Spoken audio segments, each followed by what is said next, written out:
Very good evening to you. I want to just read you a short wee story before bedtime. It's from this book, The Dark Shadows Book of Vampires and Werewolves. I first bought this book when I was about 12 years old from a little second-hand bookstore at this local seaside resort. And the story I'm going to read is called The Vampire of Croglin Grange, and it stuck with me. As a child, I read this and then I couldn't sleep all night. I was so terrified to sleep. I kept seeing this hideous creature, which appears in the story, scratching at my window.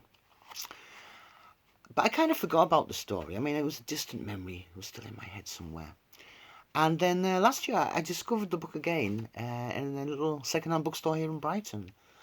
And I read the story and it brought all those memories back. So I'd like to read this as a little bedtime story. The Vampire of Croglin Grange. An intriguing account of vampirism was related by a certain Captain Fisher to Augustus Hare, who wrote of it in his book The Story of My Life.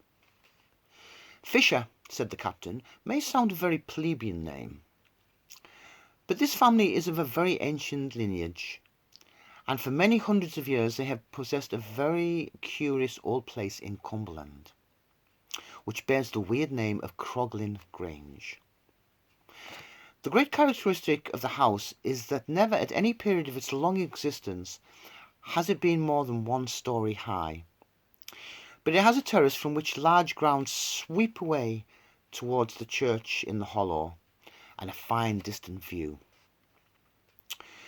When in a lapse of years the Fishers outgrew Croglin Grange in family and in fortune, they were wise enough not to destroy the long-standing characteristic of the place by adding another story to the house, but they went away to the south to reside at Thorncombe, near to Guildford, and they let Croglin Grange. They were extremely fortunate in their tenants, 2 brothers and a sister. They heard their praises from all quarters. To their poorer neighbours they were all that is most kind and beneficent, and the neighbours of a higher class spoke of them as a most welcome addition to the little society of the neighbourhood. On their part, the tenants were greatly delighted with their new residence. The arrangement of the house, which would have been a trial to many, was not to them. In every respect, Croglin Grange was exactly suited to them. The winter was spent most happily by the new inmates of Croglin Grange, who shared in all the little social pleasures of the district, and made themselves very popular. In the following summer, there was one day which was dreadfully, annihilatingly hot. The brothers lay under the trees with their books, for it was too hot for any active occupation. The sister sat in the veranda, on the veranda, and worked, or tried to work, for the intense sultriness of the summer day. Work was next to impossible. They dined early, and after dinner they still sat out on the veranda enjoying the cool air which came with the evening. And they watched the sun set, and with the evening the moon started to rise over the belt of trees which separated the grounds from the churchyard, seeing it mount the heavens till the whole lawn was bathed in silver light, across which the long shadows from the shrubbery fell as if embossed, so vivid and distinct were they. When they separated for the night, all retiring to their rooms on the ground floor, for as I said, there was no upstairs in that house, the sister felt that the heat was still so great that she could not sleep, and having fastened her window, she did not close the shutters. In that very quiet place it was not really necessary. And propped up against the pillows, she still watched the wonderful, marvellous beauty of the summer night.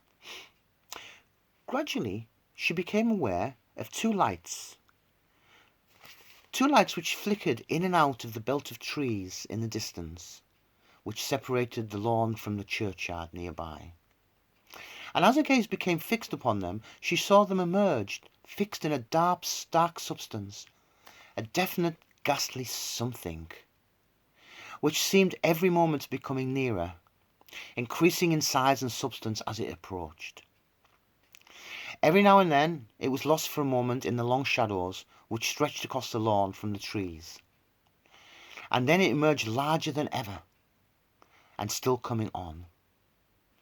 As she watched it, the most uncontrollable horror seized her. She longed to get away, but the door was close to the window, and the door was locked on the inside, and while she was unlocking it, she must be for an instant nearer to it, whatever the strange thing was approaching her. She longed to scream, but her voice seemed paralyzed, her tongue glued to the roof of her mouth.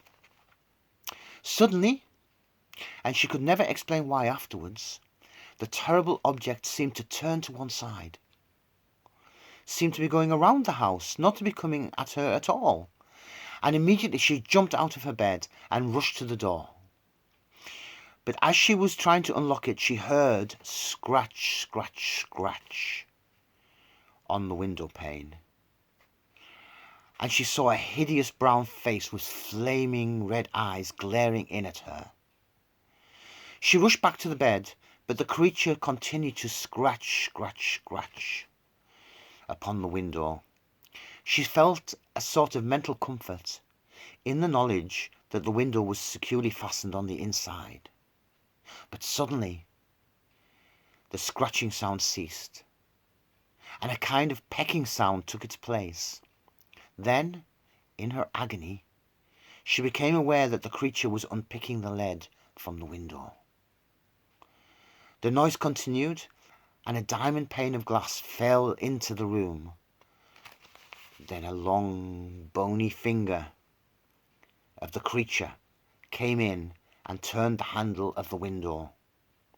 And the window opened, and the creature came in. And it came across the room, and her terror was so great that she could not scream. And it came up to the bed, and it twisted its long, bony fingers into her hair, and it dragged her head over to the side of the bed. And suddenly it bit her most violently in the throat. As it bit her, her voice was released, and she screamed with all her might and main. Her brothers rushed out of their room, but the door was locked on the inside.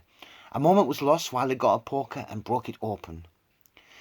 By then the creature had already escaped through the window, and the sister, bleeding violently from a wound in the throat, was lying unconscious over the side of the bed.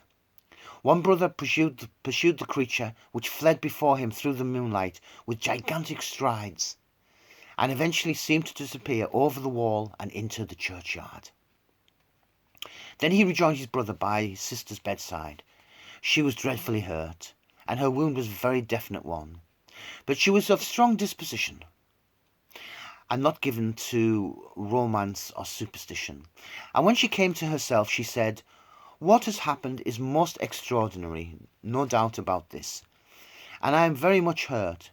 It seems inexplicable, but of course there is an explanation, and we must wait for it. It will turn out to be a lunatic who has escaped from some asylum and found his way here." Over the next days, weeks, the wound healed, and the sister appeared to get well, but the doctor who attended her did not believe she could bear such a terrible shock so easily, and he insisted that she must have a change, mental and physical. So her brothers decided to take her abroad to Switzerland. Being a sensible girl, when she went abroad, she threw herself at once into the interests of the country she was in. She dried plants, she went for walks, she made sketches, she went up the mountains, and as autumn came on, she was the person who urged that they should return to Croglin Grange. "We have taken it," she said, "for 7 years, and we have only been there for 1, and we shall always find it difficult to let a house which is only 1 story high. So we had better return there. After all, lunatics do not escape every day." As she urged it, her brothers wished nothing better, and the family returned to Cumberland. From there, being no upstairs in the house, it was impossible to make any great changes in their sleeping arrangements.